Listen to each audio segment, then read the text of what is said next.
All the project files that I will break down are available in the link provided below. Welcome back, Fusioners, to another video of Fusion Studio breaking down our client project. This is episode number 3.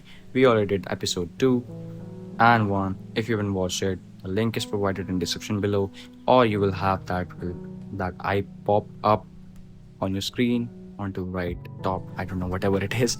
Just click on that and watch previous 2 videos too, because in that episodes I made you understand some concepts which we'll be using today, like this paper one itself. So whatever that being said, let's start today's video with a positive note. You grow step by step, all right, with consistency. So don't compare anyone with yourself, because they might be on their level 100 and you might be just starting. You might be on your level 5, so that doesn't make sense. Okay, whatever. With that said, I have my this comp, beautiful comp ready for you guys. And if I go to menu, you can see I have these different underlays for each of the comp thing which I did. To start with, let's begin with the paper itself, because again, I told you this in the previous newspaper scene video. If you are making something in 3D, first you have to make a 2D comp of that thing. Okay, so I'll come over here on this paper underlay. You can see there is a lot which is going on. So let's start. First of all, I have this rectangle masking a background, and also my project is 4K, right? So this background is masked, and what this is doing is this is going into 3 places. This is our image, paper image. This is our paper image, same image, right? I'm putting it over here, masking it out. It's that simple. We did the same thing in the previous video, but we didn't mask it out. We are also masking it out. If I wasn't masking it out, it will look something like this. So I am masking this thing out. All right. In this merge, if you see, my apply mode is set to multiply. It is a wrap. Blend is reduced. Simple, right? Again, this one, same thing is happening. The output has been taken into this input, and it's again masking it out. With that, we have made the paper. All right. You might not understand this clearly right now. If you are not, please watch the previous video. You will. Then we have this thing over here. What is this thing? This is the guy, Sam Bankman, or whatever his name is. I don't care, because I'm just making a video. Here you can see I have this photo of him. Okay, that's this big and nice photo. Then with brightness contrast, I change it color values and increase the left a little bit.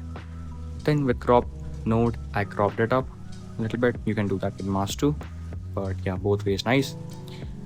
Then with merge, I put it on top this paper, and in this merge I changed the apply mode to multiply.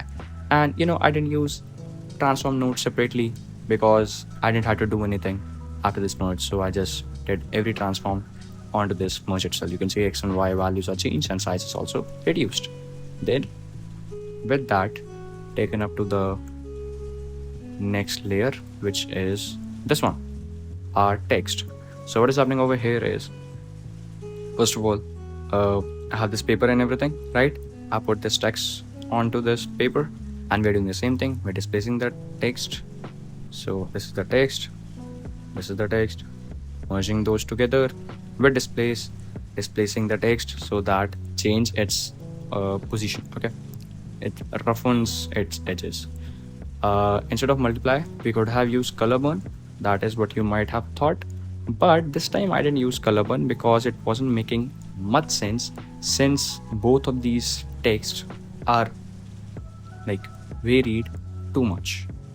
What do I mean by that is, so you can choose if you want color burn too, okay, and blend it a little bit. In case you wanna have this color burn effect a little less, then you can make your text a little bit more darker, just like that, and that's it. But I used multiply, so I'll use multiply. After that, we have used this image. Again, same thing, image with brightness contrast, making it a little bit desaturated, and making it look like a black and white paper photo itself. Then we have this another image, cropped it, brightness contrast, and it looks something like this. The main thing over here is we don't want to make anything look much darker, because on paper the black looks gray. Then with drop shadow applied onto this whole paper, everything looks something like this. And that's how we completed our 2D paper comp onto cover. We use same image, both of these with merge, made this kind of paper. Then I used a background, and here I have two rectangles. One is this one, another one is this one, because we are making the cover of that page. And everything applied together, this paper effect and this background looks something like this. And in this merge again, multiply has been used. All right, then if we go over here, so the output of that cover and output of that paper, they both are being merged together like this.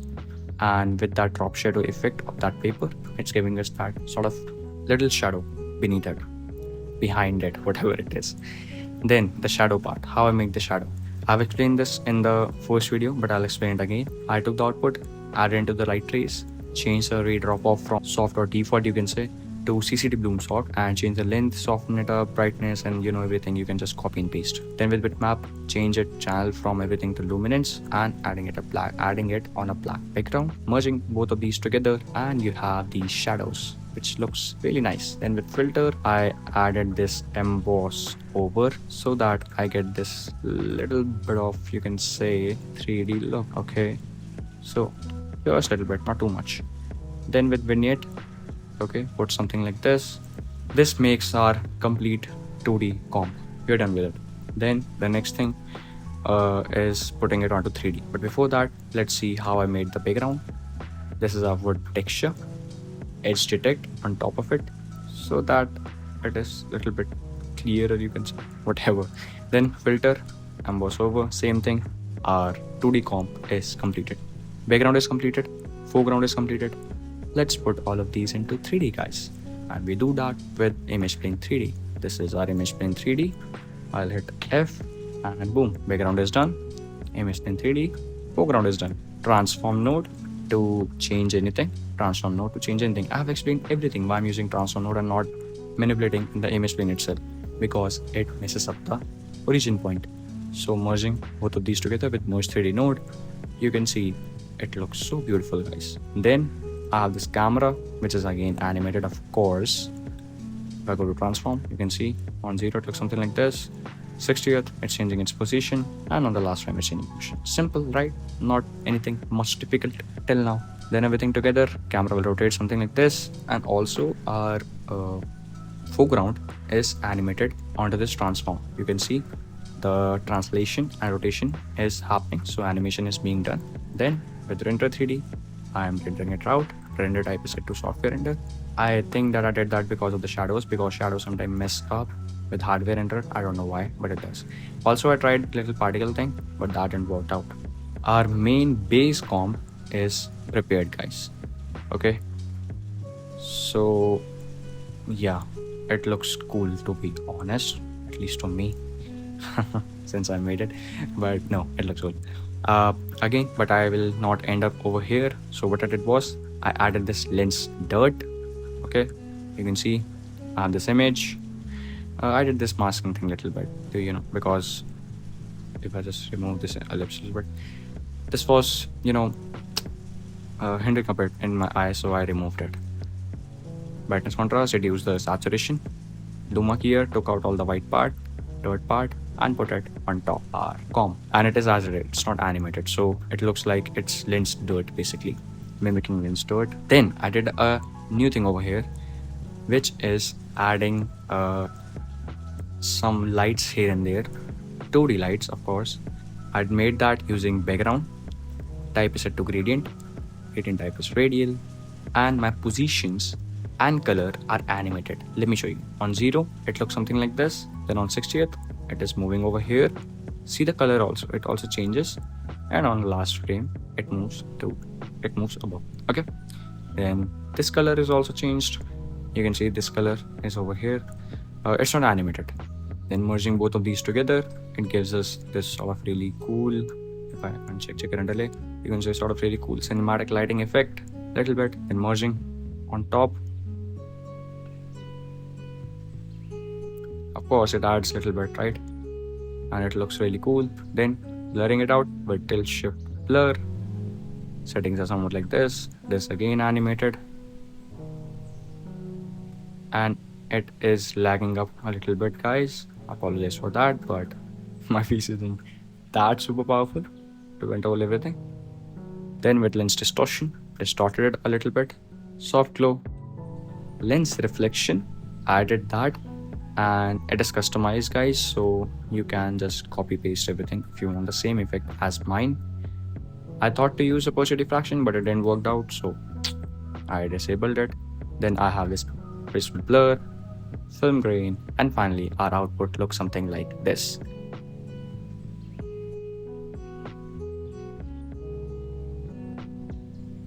So guys, that is up. I hope that you like this one too, like my other videos. If you haven't watched any of them, so please go and watch and you will learn a bit or two. Okay, at least I try to make you learn something in my every video.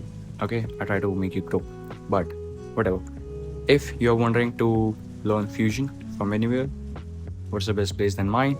I'll of course promote mine, so there will be a mail provided in description. If you have any business inquiries with me regarding to learn something, or if you want to work with me, okay, then again you have to mail me. Okay, hit me up with that mail and I will see you later working with you. If you still have any queries, you can comment down below, and if again you will have queries after that too, I'll suggest you join our Discord server. There are amazing people like you. You can collaborate, you can share your things with them. They will tell you a thing or two, you will learn, they will learn, everyone will grow together, and that is the whole purpose of the Discord server. Again, if you want a file of this project, like of this comp or any other comp, the link is provided in the description below. Check out all other files too from the store. And with that said, see you in the next one, guys. Till then, peace out and be creative.